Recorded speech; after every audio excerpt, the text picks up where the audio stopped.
Halo teman-teman, kali ini kita akan membahas tentang apa itu antropologi pangan, apa yang kita pelajari di antropologi pangan, dan mengapa antropologi pangan itu penting untuk kita pelajari.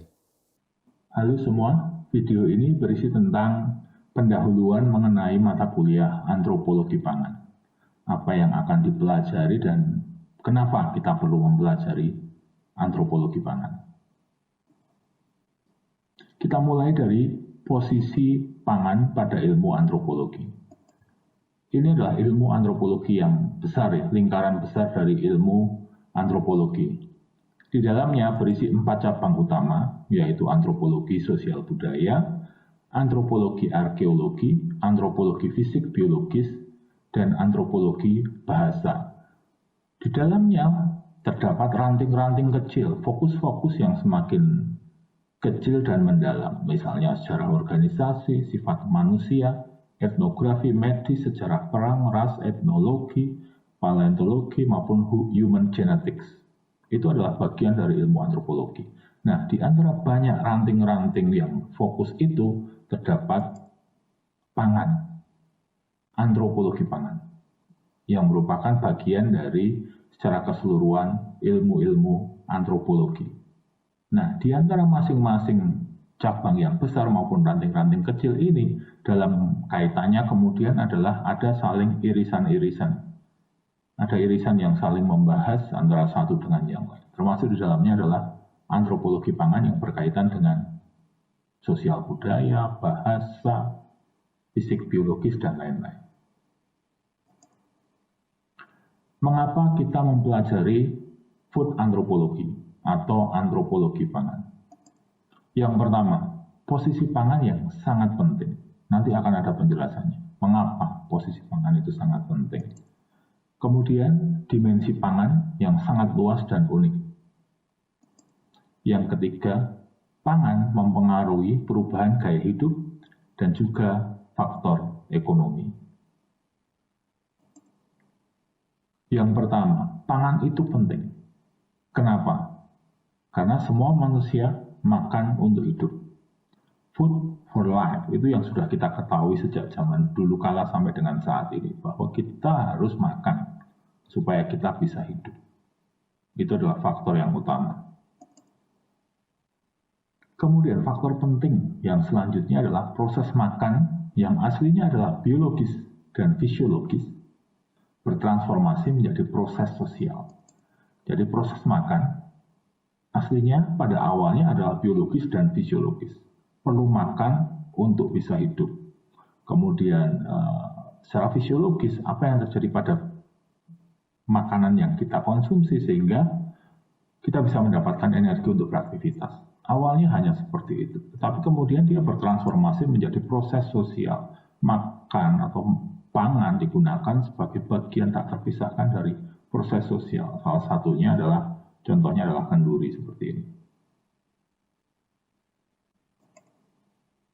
Kemudian yang penting lagi, pangan terlibat dalam banyak peristiwa-peristiwa historis. Kita beri contohnya, satu contohnya. Ini adalah peta dunia. Dan pangan terlibat di salah satunya, yaitu penyebaran kolonialisme.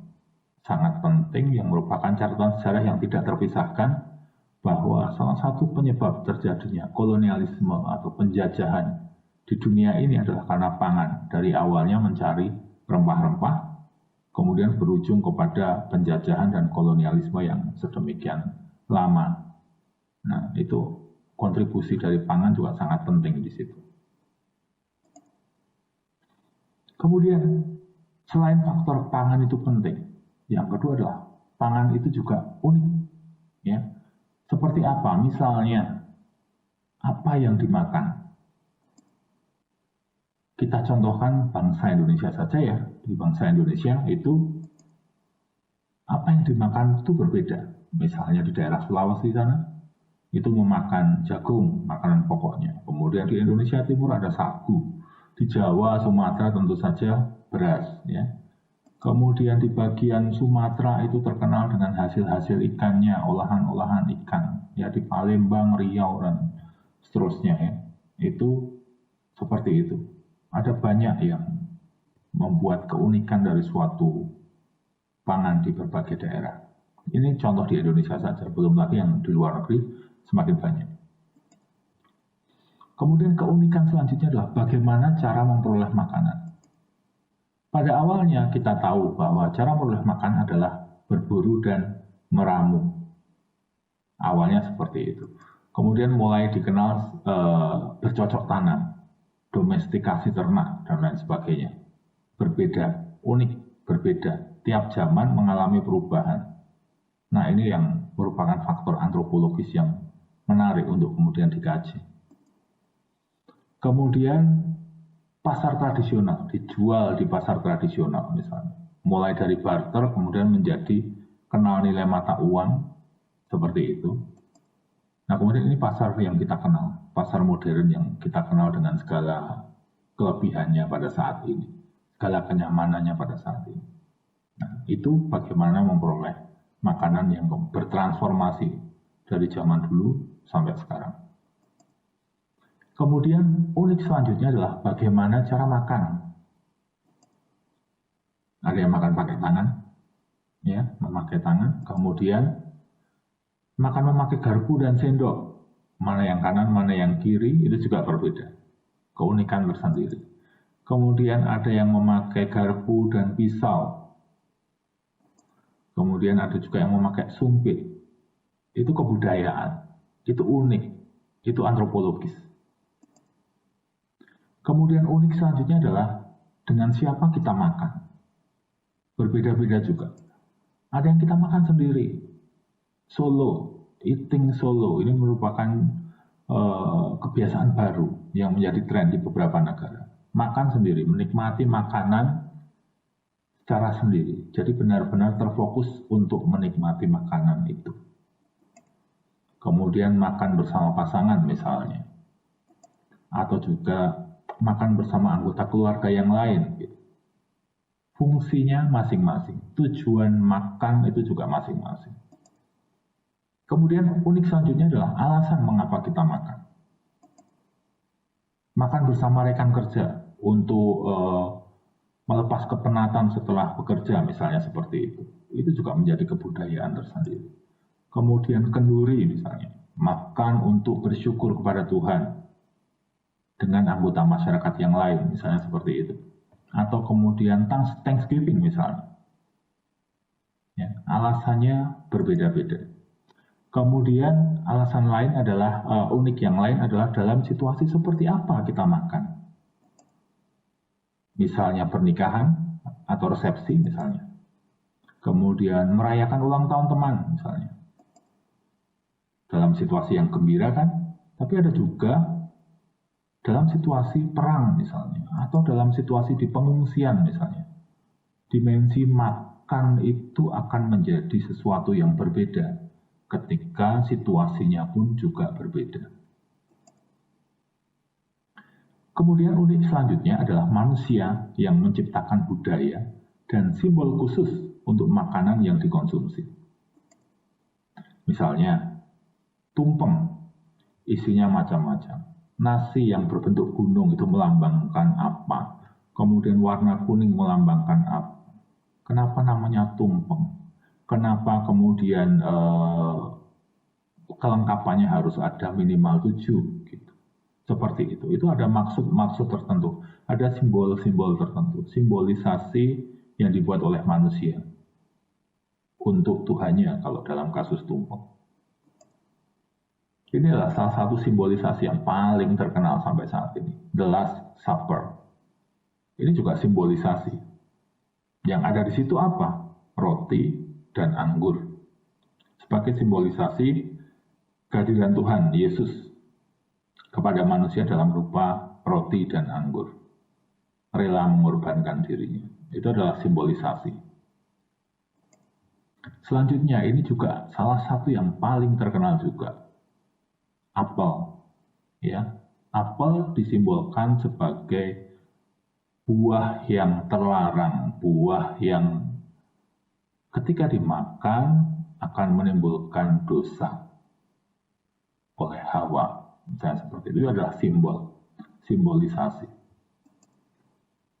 Kemudian manusia juga menciptakan simbol dari pangan. Kita lihat dua gambar ini, kemudian kita juga bisa berpikir bahwa pangan juga bisa digunakan sebagai simbol eksotisme, misalnya seperti itu. Pisang atau stroberi, makanan biasa kan, tapi kemudian oleh manusia kemudian dia bisa digunakan sebagai simbolisasi dengan tujuan tertentu, menciptakan aksen-aksen tertentu, seperti itu. Unik selanjutnya adalah pangan berkembang menjadi identitas suatu daerah. Ketika kita melihat gambar ini, sushi, pizza, makaron, kita sudah tahu bahwa itu berasal dari mana. Dari Jepang, dari Italia, dan dari Prancis. Sudah sangat terkenal menjadi identitas dari suatu daerah. Atau mungkin kalau yang di Nusantara seperti ini, gudeg, pempek, mendoan dari mana? Jogja, Palembang, Purwokerto menjadi identitas suatu daerah. Kemudian selain penting, selain unik, pangan itu juga menjadi gaya hidup dan kemudian berperan untuk perubahan ekonomi. Ya. Pangan dan kuliner menjadi bagian dari gaya hidup modern. Misalnya apa? Misalnya ya fast food, katakanlah seperti itu. Kemudian steak, makan daging atau apa. Kemudian yang paling terkenal akhir-akhir ini adalah kopi. Mulai dari gerai yang kopi mahal dari luar, sampai kemudian muncul gerai-gerai dalam yang ngetren-ngetren, ataupun juga kedai-kedai kopi 5 ribuan yang banyak tersebar di seluruh Nusantara. Menjadi gaya hidup modern. Kemudian budaya populer atau kekinian, acara makan, masak, food traveler misalnya, kemudian di-upload di media sosial. Nah, ini adalah beberapa contoh yang sangat terkenal karena kemampuannya untuk membawakan suatu acara. Acara apa? Acara makan. Dan ada juga acara masak. Misalnya Bondan Winarno, Mak Nyus, terkenalnya seperti itu. Atau William Wongso, terkenal juga ahli makan dan ahli masak dan juga reviewer untuk restoran-restoran. Kemudian Anthony Bourdain, dia sangat terkenal selebritis dalam bidang masak. Sebenarnya dia chef, kemudian berganti menjadi pembawa acara. Membawakan acara apa? Acara tentang makan. Ya, seperti itu. Kemudian seperti ini. Siapa yang kenal dua orang ini? Dulu sangat terkenal di zamannya.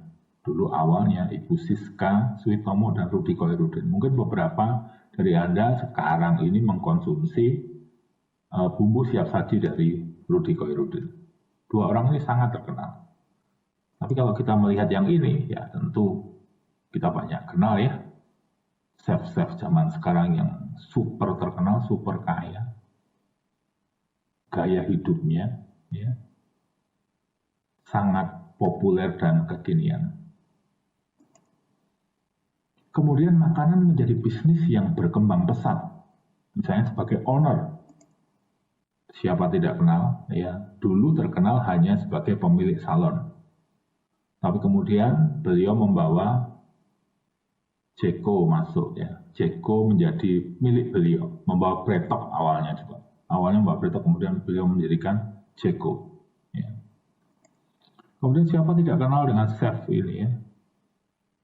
Pasti semua kenal. Farah Quinn.